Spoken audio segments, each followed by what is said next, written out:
Hey, good afternoon, and welcome to Humpday Hangout with Fire Engineering and the Clarion Events Group. And glad you're here with us with the International Society of Fire Service Instructors and Traditions Training.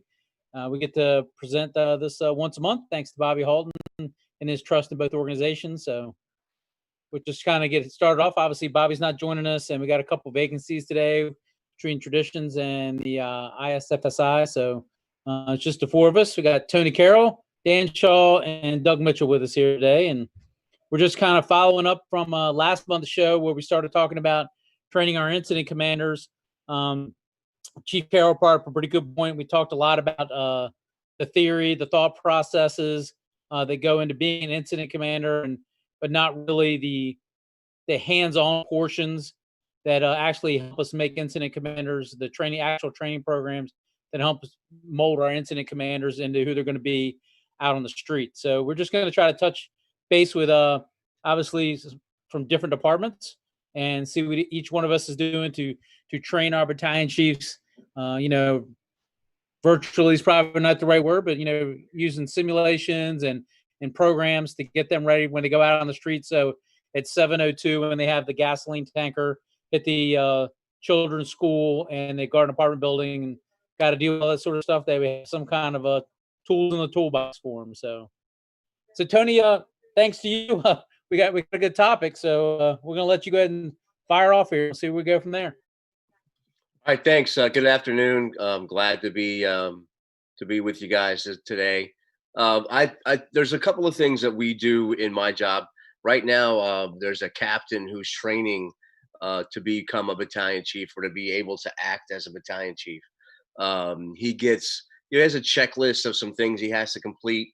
Ride along hours with a current battalion chief. To be promoted, I do remember we had to have a command and control class from the National Fire Academy. And then there was some internal training. Again, like I said, the checklist that we had. Then you sit with a deputy chief, and he kind of the shift commander. He'll go through some scenarios with you and check you off to become a acting chief.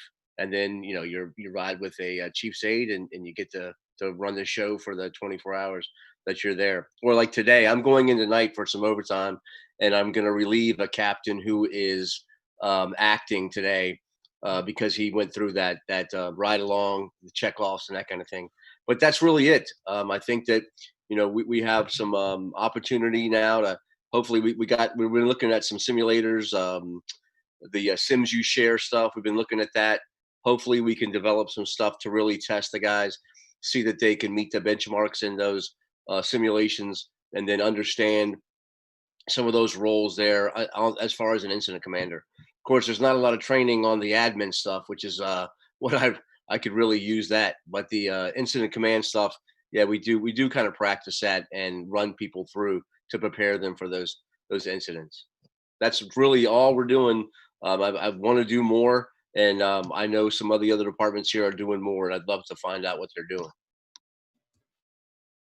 So so what I meant, so when you have this person next to you, what is some of the stuff that you drill them on or go with? I think that's some interesting points. What we'll hit the other the three of us, some of the drill things that we do. If let's take Sims You Share out of it, simulation part of it. What are some of the other drills that we do that that's an important position? It seems like we're lacking in training other than lecturing people on what they're supposed to do. No, I agree. It's very important, and it's kind of up to the battalion chief who is training that member while he does the ride along. Depending on if that battalion chief has been a chief for a very long time. Like I've been a chief for 3 years now, and I think there's some chiefs that we have that have been around a lot longer who would be better to train someone new that's coming up. So there's almost like it needs to be a train the trainer for us to be able to pass this information on to the battalion chief, to the prospective ride along battalion chief. There is, like I said, there's a checklist of some things that the higher ups or the assistant chiefs to determine we want to make sure our guys know. And again, we'll throw the what ifs at them, while we're riding along with them, make sure that they go through the proper setting up of the command post, proper assuming command when they get there, and that kind of thing. And there is the checklist, but that's really about it. The what if, okay, now you're in charge of this incident. It has wound down. It's not a increasing incident situation. We can throw some what ifs at that guy while we're in the buggy. Again, I think it is lacking of a really good structure, and we have a lot of opportunity now to make it that. All right. So, Dan, you want to fire this one off, or Doug, do you want to take one? I'll let you two fight it out. I'll take this one because I think Doug fills in as a battalion chief. Let him go with that one first. Yeah, so I think, Tony, you're right. And my department, it's very, very formal. In fact, it's a 6 or 7 week program where new battalion chiefs, when they get promoted, go to the chief's command school, where they not only run incident simulations, but they do drills on communications. They get lectures and hands-on from all the different components, special operations, hazmat, Marine Division, et cetera, et cetera. So it's a very formal program that all chiefs have to attend prior to going out into the field, and and then doing those ride-alongs as part of that program as well, where prospective chiefs are promoted to battalion chief. They then, during, let's just say, 1 day a week, they're going to the field and they're riding along with battalion chiefs, probably in the area where they're going to be assigned, so they can ride the front seat, talk with those chiefs, see what their concerns are, both administratively and obviously tactically. For me as a captain who sometimes gets to asked to fill in for a partial tour, to act as a battalion chief, we call them ABCs, acting battalion chiefs. We have a command class as well. It's the captain's development program, and until you go through that 5 or 6 week program, you are not able to act as a battalion chief. So in that program, specifically, they focus on incident simulations, again, communications drills, and also in that component, they bring in some guest lecturers to tell you a little bit more about some of the administrative parts of management, which I think really gets, they bring in some of the senior captains and the senior chiefs who've got time and experience, as you mentioned, not just sitting in the buggy for a couple of hours or sitting in a chief's car for a couple of hours, but actually hearing those stories and the things that they did and did not do. That's some of the best lessons we learn are some of those that we learn from others, so that we don't make the same mistakes that they made. So I think there's definitely value in formal programming. And I think that then you can set up how you want it. You can run as many incidents as you want. You can see who is meeting and who is not meeting those benchmarks, as you stated before.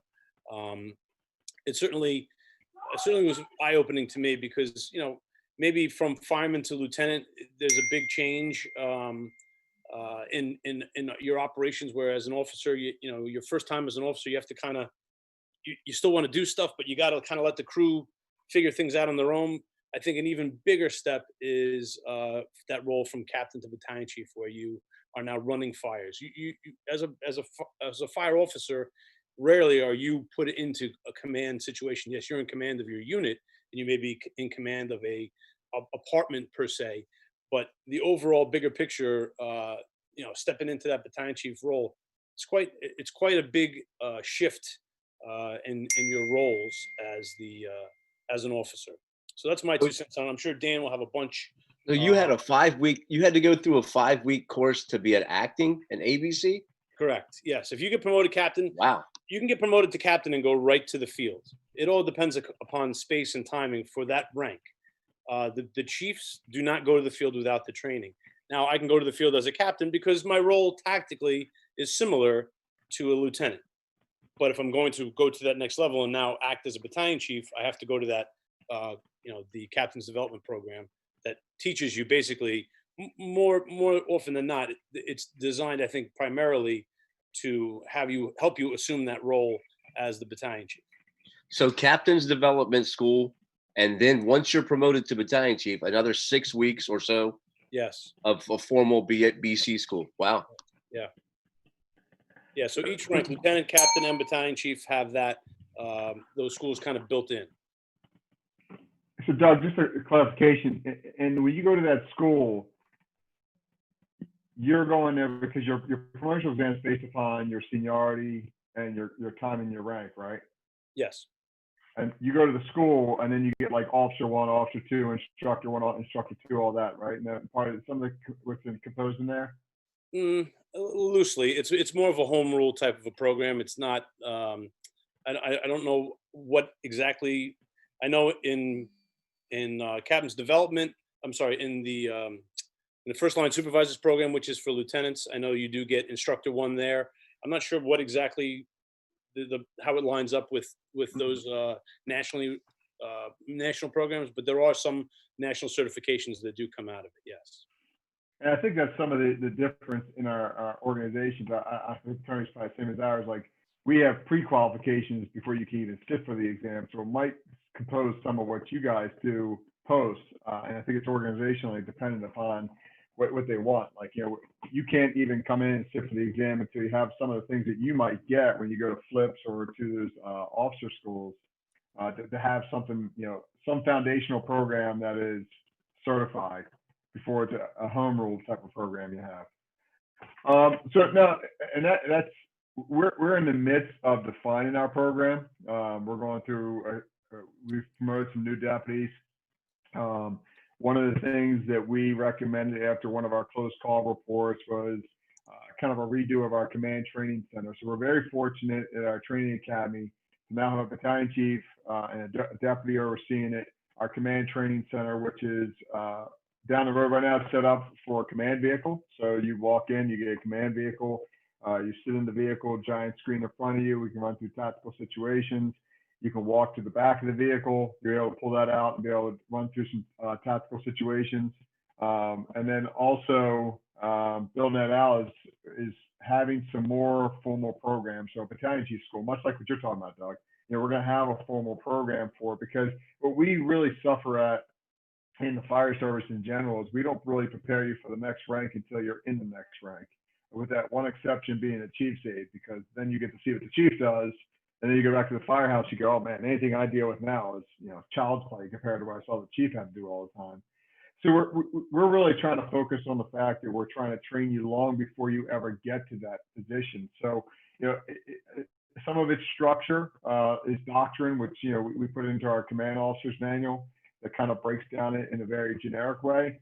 But then when you get to the point of like when you're in Doug's position and you're a captain who wants to fill in as a battalion chief, which we allow a certain number out of the 7 battalions can fill in if battalion chief's off. They had to go through a task book they have to fill out that goes from the admin to coming to understand the HR process, how to handle personnel situations. And then what we are formalizing now is we have 7 battalions. We want that captain to ride with their home chief. So if they're coming from Battalion 4, they're going to start with Battalion 4. Then we want them to ride with the other 6 battalions. And that gives them the ability to get perspective, because Fairfax County is pretty big. So you get the urban sprawl of the vertical city of Tyson's Corner, high-rise firefighting, to rural water supply, and try to understand tankers and that type of business. And they're all vastly different. Some of our battalions, myself as the ops deputy, and the other battalion will be there within 5 minutes. Other places, it might be 15 minutes that you're getting another chief showing up to throw you a bone and help you out. So we try to get them as much exposure as possible during those days that they go ride with those battalion chiefs. And they're meeting certain tasks with their, more importantly, what they're getting is that mentoring and direct question answer with Tony, as you kind of alluded to, from the newest chief who has something great to offer to the most senior tenured chief. Here's some things I've learned over the time. And then they'll wrap up back with their home chief to kind of go over that chief's expectations. And then their last day, they'll ride with the ops deputy. And that is the ability. And typically what I would try to do is to get them to go with me when they're riding with us, go talk to the assistant chief of ops also. So they unilaterally get the importance of the position, that it is immensely difficult to go from task-driven, pulling hose lines, forcing doors, to now you're sitting in a vehicle feeling helpless, but you have an enormous responsibility that every action you take is going to have an impact on the livelihood of those people you're putting in harm's way. So we try to really have a program that helps that. Now, when you get to battalion chief, obviously you get promoted, and we again are in some measure of change because we're blending our captain ranks together. So we have some people who have not been active battalion chiefs who are doing really well on the promotional exam. They'll get promoted to chief. We'll run them through the same process as a fill and battalion chief so they can get some of that, but also they're going to be right in the position. And that's where it's incumbent upon my position to really make sure that we're supporting them, but also their peers who are around them are equally supporting them. So, we try to run them through. I know in my last assignment when I was on A shift, one of the things I really enjoyed is I had very tenured battalion chiefs. And I did not want to run them through simulations that were the 20-minute single family dwellings, basement fire. If you don't have that by this time and can't comprehend that, I think we're doing you a disservice. So we really tried to give them a prolonged 40 to 45-minute incident that was very complex. In this case, it was a movie theater that was fully occupied. It had a capacity around 2,000, fires in the walls, and we don't have a manual per se for a movie theater. So you have to be dynamic in your decision making, where you put the resources, and really try to tax them for a solid 30 to 40 minutes.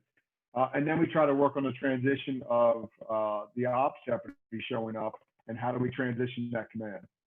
And that's one of the things we've been really working on, is that transition to a higher level chief that shows up, but also the command team concept of that, hey, if the second chief shows up, you don't have to arbitrarily just throw them on side Charlie for good measure.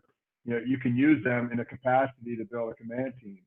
But regardless of what rank it is, when we talk about the support and the expectations for our new chiefs and the training, we always come back to, and this is one thing ad nauseum I preach to our chiefs, is look, at the end of the day, the fire always gets a vote. No matter what you do, the fire always gets a vote. You could be as well trained as you want to be, but the fire doesn't assimilate to our manuals. So we have to be prepared for that. So what do we come back to? We come back to our core foundation of the command and control of an incident, making it very clear your commander's intent. I need your primary search done. I need line on fire. I need multiple arsenal. I need these type of things done. Now, company officers, I empower you to go do this and execute it. And usually it's a telling sign for me as I walk up the command post is I'll always ask first question. There's no secrets. It's very transparent. Where's the fire? And in 15, 20 minutes, a chief officer who is an incident commander can't answer that question. I'm not really sure we have a true grasp of what we're dealing with, and that we know exactly where our focus should be. And I think something that comes back to also is, we focus so much on the extinguishment effort when it comes to when we arrive at a fire, that was really important and builds a great foundation for a strong tactical plan, is that we locate, we confine, we compartment, we extinguish. And those previous things, locate, confine, compartment, are great tactical decisions of, hey, where's my problem? Here's where I'm going to put my lines to keep this thing contained to the attached garage. Now we can extinguish the fire. We got it in place. And all those things might happen, in a matter of seconds. But if we forget the first one and we don't realize that garage fire is happening because it started in the basement, is now communicated up in the garage, and that's where it's showing to us on side alpha, then we've missed something. And now we're behind the 8 ball. Now we're committing resources to a problem. And so we try to involve that all into the training, is to try to give them as much as we possibly can to make the transition for them going from the right front seat of an engine company to being a battalion chief a little smoother. So they understand that you have to pull back. You can't have that narrow focus. You got to have that 30,000 foot view of seeing what exactly the problem is. And then how do I plug all my pieces in to keep this thing confined, compartmented, put it out, and make sure we're executing searches rapidly. And it seems very simple, but obviously we all know as you put into that chaotic environment called fire, and things can go sideways. But we want them to have a foundation they continue to pull back to and say, all right, if things are going sideways, what can I pull back to? And we try to incorporate that into our command board, so that it's the same command board for the engine company officers, to the battalion chief, to the deputy, just in different sizes. And that command board is meant to solely be something for them to track resources. But hey, if they're really flustered, if they look at the top panel of their command board, it will give them hey, I need to recalibrate. All right, do I have 2 water supplies? Where's my first line, second line? Do I have the primary underway? Do I have ladders in place?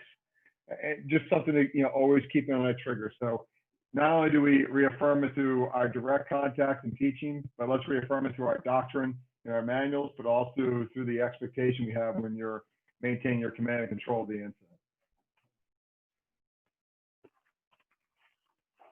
Can I go build on that? I think that something you touched on earlier when we were talking to Doug about the content of his training, right? You said like Fire Officer 1, Fire Officer 2, Instructor 1.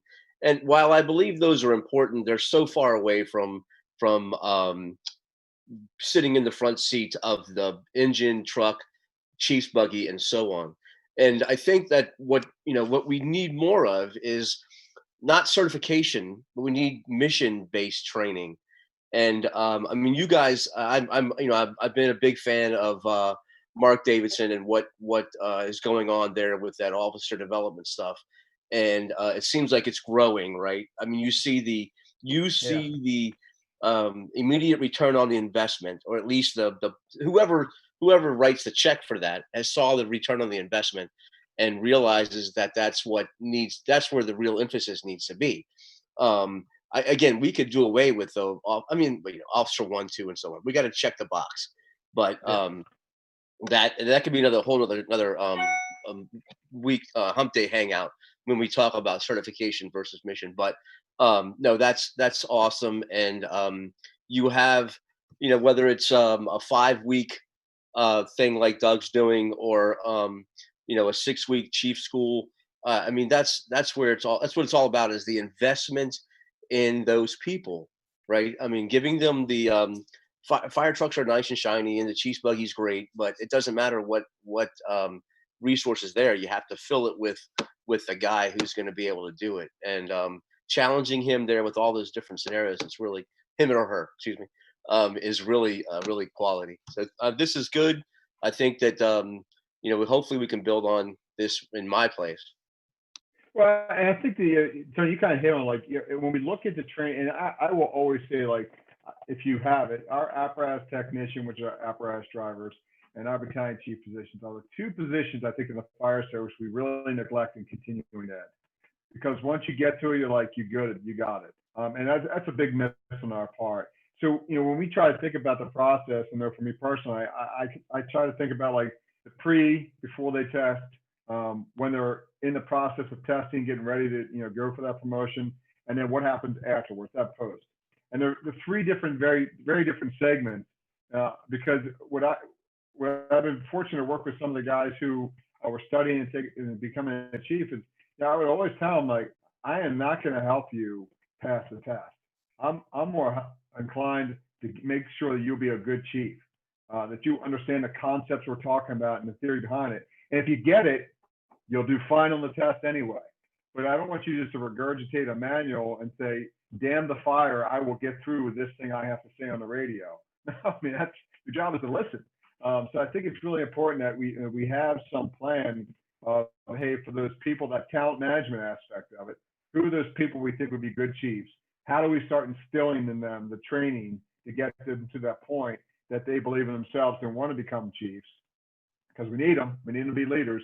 And then when they're going through the process, how do we really mentor and socialize them to what that transition is going to be like, going from Doug's position to my or Tony or Ricky's position of being a chief officer? Now you're there.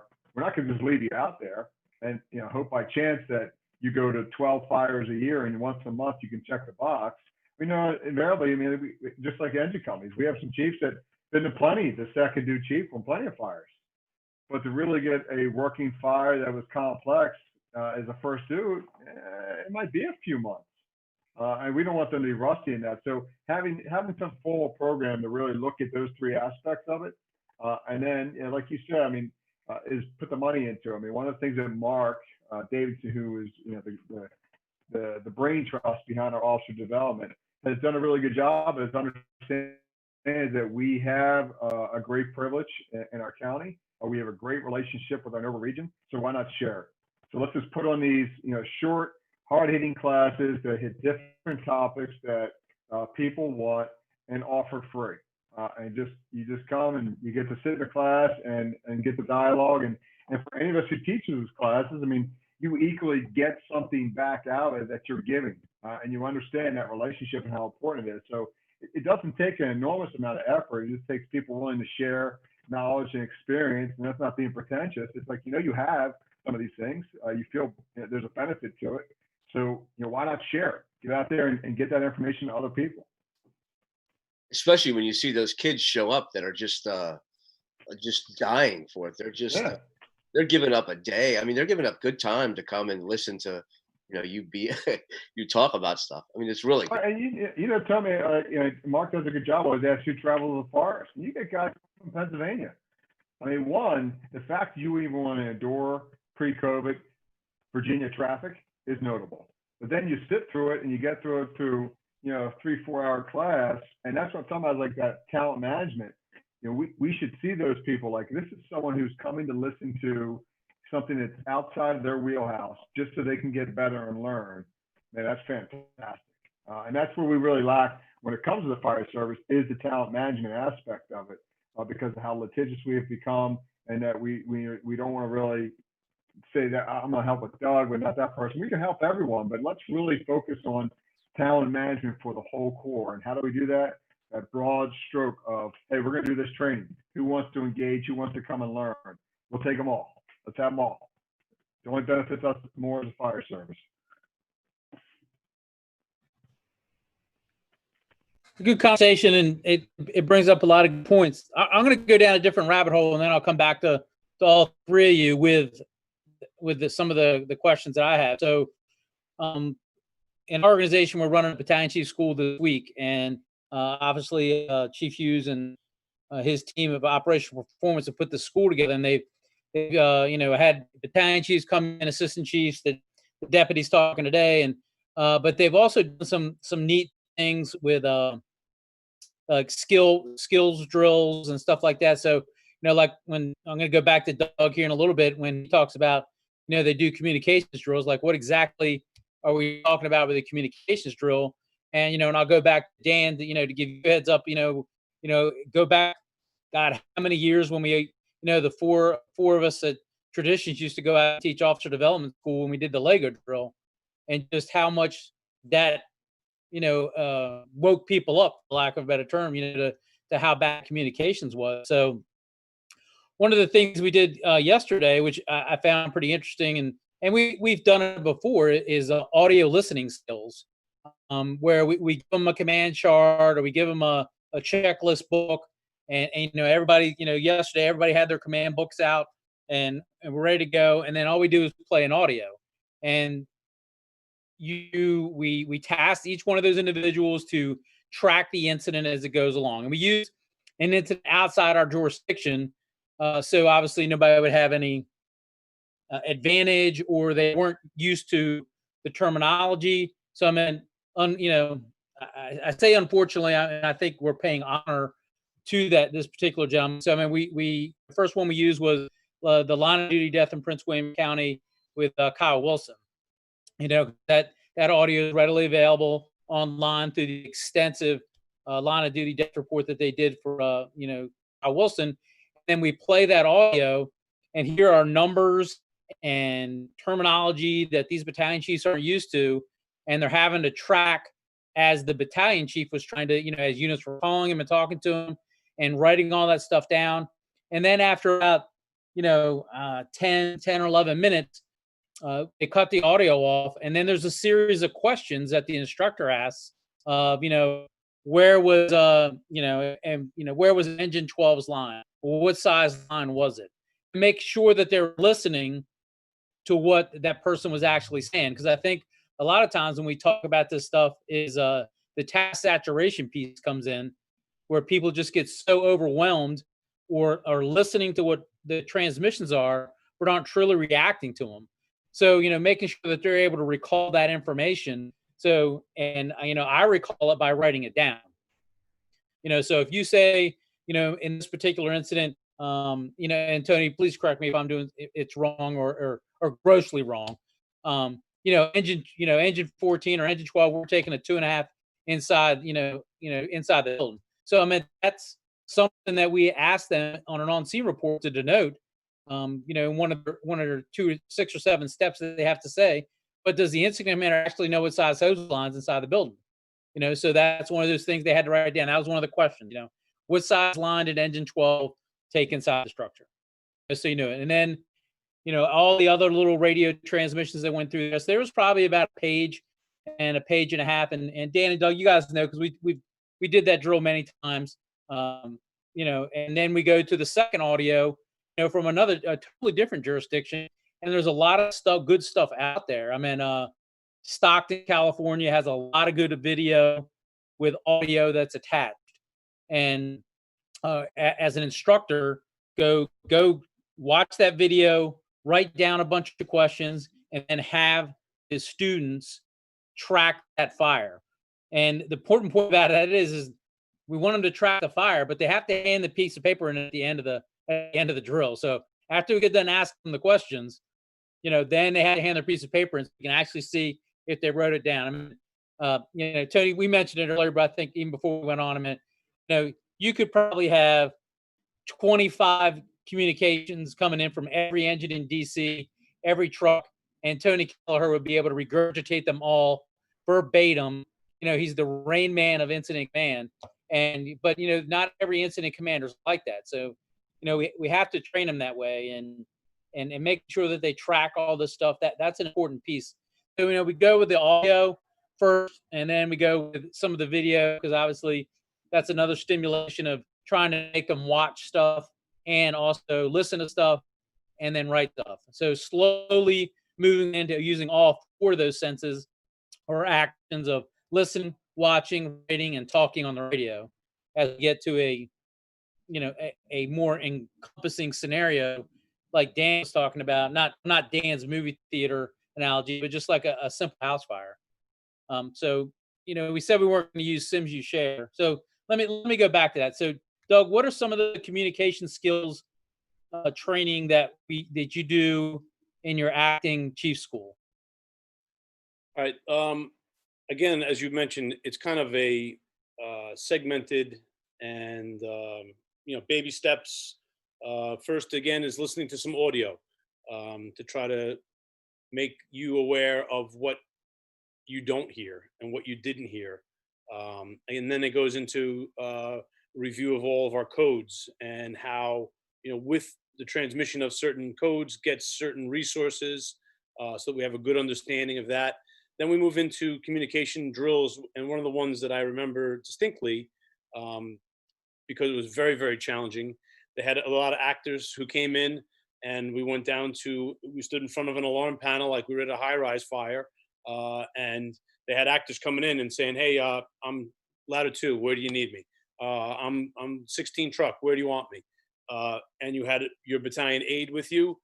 Again, just the importance of communicating between you and your battalion aide, because your battalion aide is talking now out to the borough to what resources are needed, and then obviously there's usually maydays involved. So that was one part of it.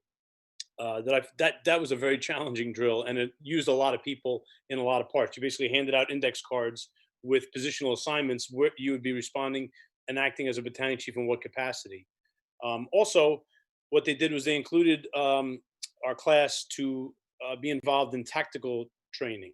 So as tactical training brought in companies for operations at the fire academy, hose line stretches, searches, or whatever, they had you or me as that acting battalion chief come during that drill and basically be the responding chief with, again, there was another chief there just shadowing and listening to what was going on, but basically let you run a fire with real firefighters and real companies and real fire that they put water on.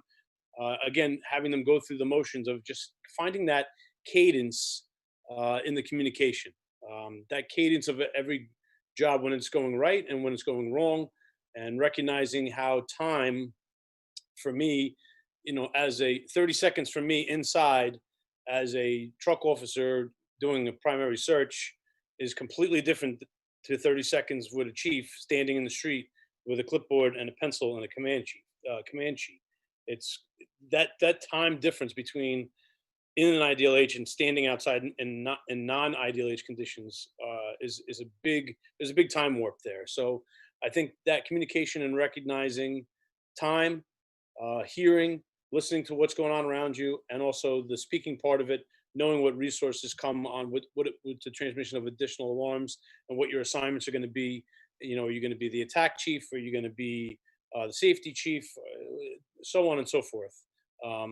Again, those were some of the decent drills that were done, and then they're not easy to do. But again, I think we all agree that that investment that you make up front pays off dividends in the end. And we're talking about running firegrounds. We're not talking about, you know, punching the clock at a factory here. So we're talking about not only putting our people in harm's way, but also providing the best care we can to our citizens. Okay, so Dan, let's go. Let's talk about that Lego drill real quick, because I want to give, you know, I mean, and maybe I thought we still have some of that stuff. Maybe we can post that somewhere on social media later on. So, but I mean, what we're trying to accomplish with the Lego drill, with communication process. So you're trying to get the root of the communication, which you already alluded to, which is listening. Your ability to actively listen, even though you want to engage. But so very simply, we did the Lego drill, and we didn't create it. I mean, I kind of morphed it from something else, and it really worked out well. We get a 5 to 6 year old appropriate Lego that maybe has 5 pieces you have to put together. And so we have an incident commander and we have a firefighter. And the incident commander stays in a climate controlled, non-chaos environment, a lounge chair, usually the kitchen table, with the instructions, with a portable radio. The firefighter goes in another room with the same radio, or another radio, obviously, on the same channel. And they have the disassembled Lego in front of them. And the added element, which we don't tell the incident commander, but we assume we want them to get, is that they're treating us like an incident. That firefighter is blindfolded. And the Lego is laid out exactly how it is pictured for the incident commander in their instruction sheet. So the first thing we tell firefighters, do not touch any of the parts until the incident commander calls you and tells you to start the incident. I would say, Doug, you can affirm me on this, 99.9% of those firefighters, what do you think the first thing they do is? Move everything around. So now it's completely screwed up. So then we say start. And now all you have to do, incident commander, is tell the firefighter how to build a Lego. And I would say we probably have about a 99% failure rate. I think only one person is ever, more people want to fight Doug and I than they do actually complete the Lego. And you know, the first thing that the incident commander will say is, hey, I want you to take that piece in the right-hand corner and connect it to the left-hand side. And that's when you just see the despair just come over to that firefighter like a warm blanket, because now they don't admit to the incident commander that they moved everything and they have no idea what they're talking about. And then they just try to go with it. And we try to get out of it is, while we're going through this, how much, especially when we have multiple people doing it. So we might have 5 people building the same Lego with 5 incident commanders, and they will all talk over each other. They will not stop and go, we only had one instance where that happened. They said, stop, when we're all doing the same thing. I'll take control and I'll direct those 5. And we want to hear what their communication is back and forth. Because unbeknownst to the incident commander, while that firefighter is building that Lego, Doug and I are the engine in the truck. So in the background is loud audio playing nonstop. I have a little speaker that anytime they try talking to radio, I just stick right between their mouth and the radio. They can't hear anything that well. Doug will be walking behind me with an SCBA and a pass alarm and banging on things. I usually have a spray bottle of the energy company come in the room and move my hose line through their face and other places, just to distract them, to get their stress level really super high. And when we do the post-analysis of it, you know, we always share with them, you know, one, did the incident commander ever tell the firefighter what they were building so they could visualize what it was? Rarely do they ever do it. They ever start and say, hey, we're building a race car. At least now that person can visualize what the task is you want me to complete. And then we see that they forget a lot of times that they're working with someone who has one less sense. I can't tell you how many times we've heard, all right, hey, Doug, I want you to take the green piece and connect it to the black piece. And you'll hear the firefighter go, copy, chief. How do you have any idea what he's talking about? So they have completely tuned out their incident commander, and they want to focus on the task, which you see on the fireground. And the last thing we always ask the incident commander and the firefighters is if we gave you the Lego to build, play with, put together, take apart for an hour, do you think you'd be able to do this better? And unequivocally, they all say yes.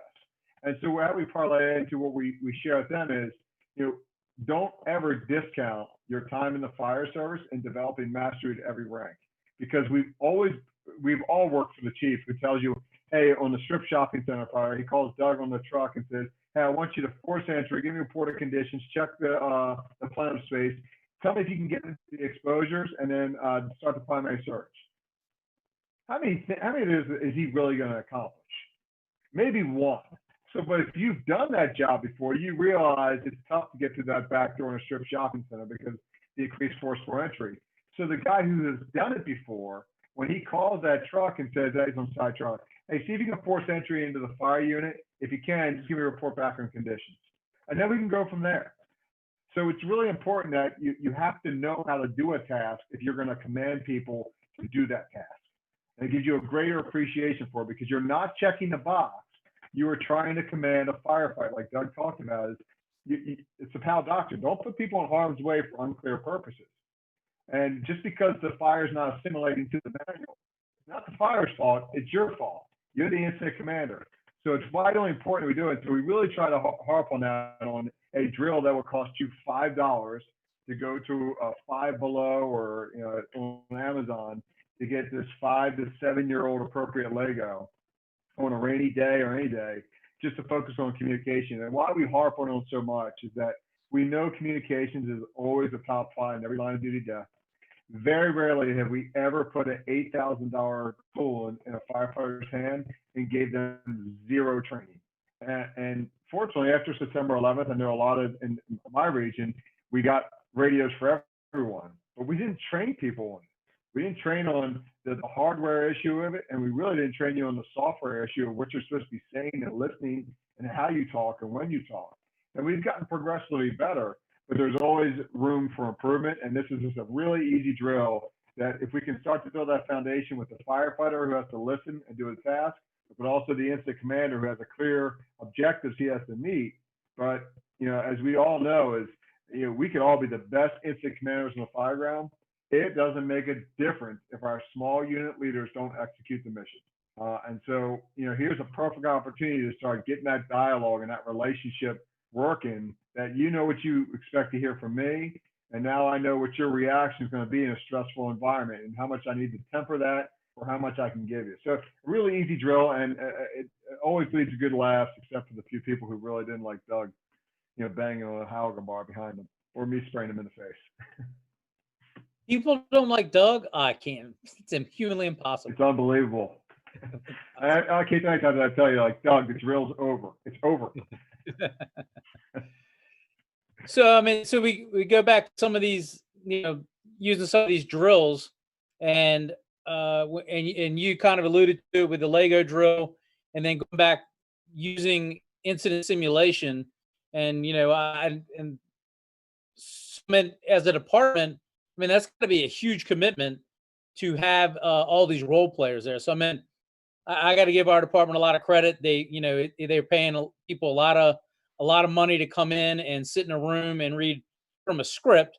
Because the script, it has to be the same for everybody using the incident simulation. Once we do that, the crawl, walk, run theory, even with these incident simulations, is like Dan was alluding to, is adding those stressors in more and more and more for each simulation. So you're always going to get, I blew yesterday when I told him, hey, yeah, your first simulation is going to be a softball. It's going to be a room and contents and a rancher, and and nothing bad's going to happen. So don't worry about it. So just get used to how a simulation is going to run, and obviously that's for any incident commander that's going to do that. But then you slowly start ratcheting it up, and then you start adding in all the stressors, such as for us, just like with Dan is, and I'm sure with Doug's organization, you pull the buggy into the garage, you got a full screen ahead of you, that we're projecting the house fire on there, and then you get in there, you're in your solitude of confinement in the car because most of ours is operated from inside the car in the front seat, with the command board on the steering wheel. But then, then we have somebody start calling a cell phone. Like the deputy's calling a cell phone, or the assistant chief's calling a cell phone, or one of his employees is calling a cell phone, doesn't know he's on a fire. And, we have people start knocking on the window. Those stressors and distractions actually help when we go out into the field. It's irritating. You just want to get through that simulation. But I know when we were doing this in Florida, our process was with our personnel accountability is that everybody had to come to the command post, even though we had a standard operating procedure where they're supposed to be, but they had to drop their passport off. So you had to come in, drop your passport off, and usually you get a word or two with the incident commander. So if you're in a tight response area, that's where the simulation is at. Then you get 4 or 5 people walking in with their passports, and and firefighters are great for it. And they could fling that passport from 10 feet away. The incident commander say, "Hey, I'm going to the fire floor," and mosey on out. And then they forget to track them on the board or something. So, any of those stressors that you can add in during your simulation. And I'm not going to speak for Dan, but I know the first week we did ours with our simulations, everybody was reading from the script. Everybody's sitting at the table, reading directly from it, verbatim. And then, as the days went on, then we added a face piece, then we added a regulator, so the firefighters were starting to get into and then we'd have inaudible transmissions, just once again to stress the incident commander out while he's in that controlled environment and dealing with these myriad of problems that he has on the fire ground, plus having communications issues, and then anything that you want to add on there. So, but once again, you just can't go do that. You can't have the first fire that you're going to give somebody in a simulation a Mayday fire with fire on 2 floors, and then 3 more missing firefighters. You're just going to fail miserably like that. So that crawl, walk, run type theory of training. But there's a series of things. So Dan, what kind of resources? And Tony, if you got something, raise your hand. I just had a question for Dan's movie theater analogy. So what kind of resources does the department? How many role players have to be there for a 40-minute duration thing? Which is, now that's one of my goals, and I wrote it down. Was, let's make something past 30 minutes. So. Mm-hmm. So that's the beauty of it. Like if we're talking about the Lego drill, that's a company drill. You don't need a chief or captain. That's inside the company. When we go to the command training center, I know when we've had that, and look, yes, we are the Gold Coast, but the pandemic hit everyone's economy. So we don't have copious overtime. So once you get people who are really good at doing the role playing, when we did that larger scale incident, I think we had 3 or 4 people. Now they were multiple units and they had their script. And so, hey, you're the rescue company, you're the truck company, you're the other truck company. And they would be there'd be enough various voices that the incident commander didn't pick up on it. But we only took us 3 or 4 role players to typically run through it, but they had rehearsed it and they had been through it. And the beauty of it too is when we talk about the importance of this development, this talent management, all those people who were doing the role playing are people who aspire to want to be chiefs. So they're listening to what the chief is doing. And I can't tell you how many times I've heard when we were running our chiefs through it that, hey, chief, I got a lot out of this by listening to what that battalion did versus this battalion. So they're already picking up the finite differences between, or the nuances in the command between this guy, and this guy, and this guy, and this girl, and this girl. Like they're picking up on all that. And they're already starting to develop this. So they're listening for things they typically never listen to. We all know when you came as a firefighter, like, I don't like hearing the chief. We're going to go do our work. But now these are people who are now getting into it. They're getting communications training. So if you can get a crop of 10 people and start getting them circulating the training and understanding, then they start giving inputs. They start just freewheeling with some of the things they want to add in there because they know what you're aiming to try to do and they try to make it realistic. So it really doesn't take a whole lot. It does to get it off the ground because you got to get people trained to not sound like robots, to really know the incident, and they can do it. But by the 7th time we had ran this, the movie theater, they were game for it. I mean, we had to kind of temper them, like, don't screw with the chief. Like, stop throwing other things, like there's a donkey in here. Like, oh, why? No, just stick to the plot. And they did a really good job. So yeah, it doesn't take many people once you get them trained and they understand what the expectation and what you're trying to get out of the incident is. I think you probably should rotate those people too, right? Because imagine when they go out in the field and the kind of reports they're going to be able to give to command, right? Yeah. I think that's one of the big things about that little communication drill, the Lego thing, right? Everybody takes a turn in every position, so it's not like just the officer is the one who's giving is the incident commander. So that new person knows how vital, right, that airtime is and how good the report needs to be. I tell my guys, like, look, if you get the radio, give me, make it plain English. Give me exactly. You got the mic. Explain it and make sure it's understandable. Another thing I wanted to unpack some of the stuff you said earlier about if you've never done the drill, then being in the Chiefs buggy, you don't know how long it takes, right? Last night I had a run where it wasn't a whole lot of radio talking, and I know that there are some, maybe my boss who's like waiting for me to call and get an update. Give me an update. Well, you got to give them time to work, right? You have to give them time to work, and it goes both ways. You would really like that company officer to take time in the buggy so he knows what it's like being in that position, and then the battalion chief take time back on a rig, so he knows how long it's going to take to do a primary search, or how long it's going to take to stretch that line to the 3rd floor of that 3-story apartment building. This would be an all-encompassing training. Again, if you have that week of battalion chief class and you're able to put the battalion chiefs or the prospective candidates on rigs so you have live fire, that would be a real good home run there. One other thing, I want to finish my time, but we talk the LODD stuff that we talk about when all these things come in. You guys just saw the report came out from Philadelphia, and if you look at Philly's report, again, not the NIOSH one, but the Philly internal one, it touches on a lot of these recommendations, a lot of incident command training, battalion chief level training, command stuff. I remember, and it seems like a lot of the internal ones that come out, I remember it was at Gordon, FAO Gordon in Cincinnati several years ago. After his death, a lot of stuff about command and the training. Again, this is where we have to invest. We have to invest the effort and the time into training the incident commanders, especially I know Doug says, like, once he gets promoted, then he has to go into the field. He has to go to training to do this. Again, we should be, getting the up and comers and the ones you've identified that want to do the job and train them before they are in the position. The Philly report, that's tough. There's a lot going on there. I think we've all been in a fire like that where we're going to work a little bit longer. And, the bad thing happened. Matt was a shooting star in the fire service. He's going to be a real loss there for Philly and everybody in that area.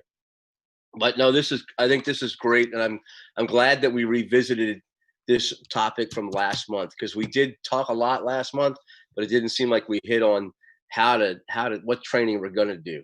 So thanks, Ricky. Hey, you're muted, Ricky.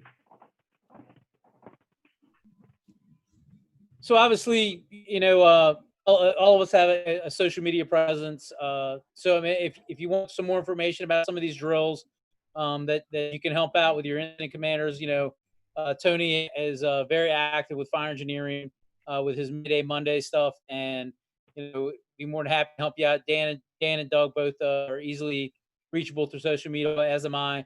We can kind of help you with some of this stuff. I think it's important, like Tony just said, that we talked a lot. Theory is probably a bad word, but we gave the lecture portion of it. I think we got to also now deal with the hands-on portion of being a battalion chief. Like one of my pet peeves in Florida was that the incident commander or the aide better have the headset on. Somebody better have a headset on to listen to that call. So that's one of those things that we incorporate into the training, is that, somebody's wearing a headset, so we're able to hear those vital transmissions from our members that are in the IDLH.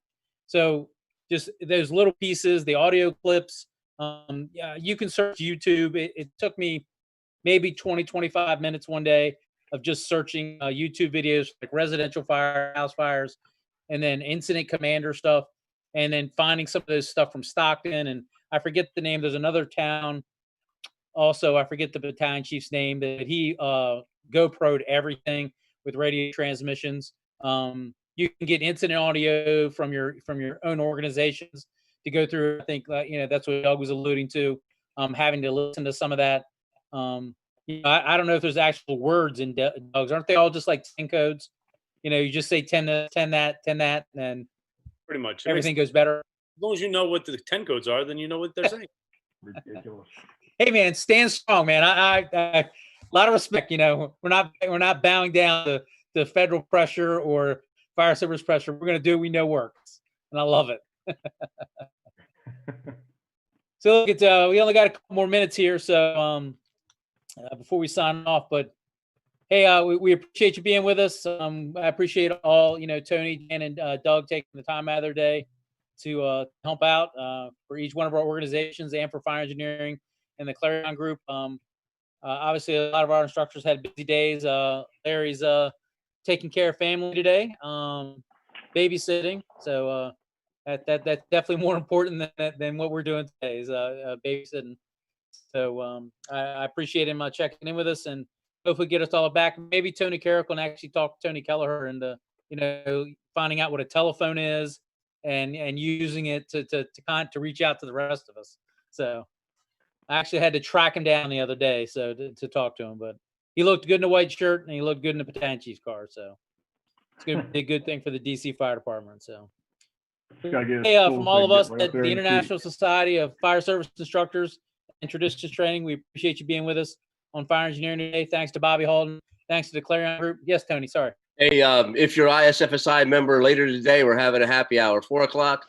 You can sign up on the website to RSVP for that, but you're welcome.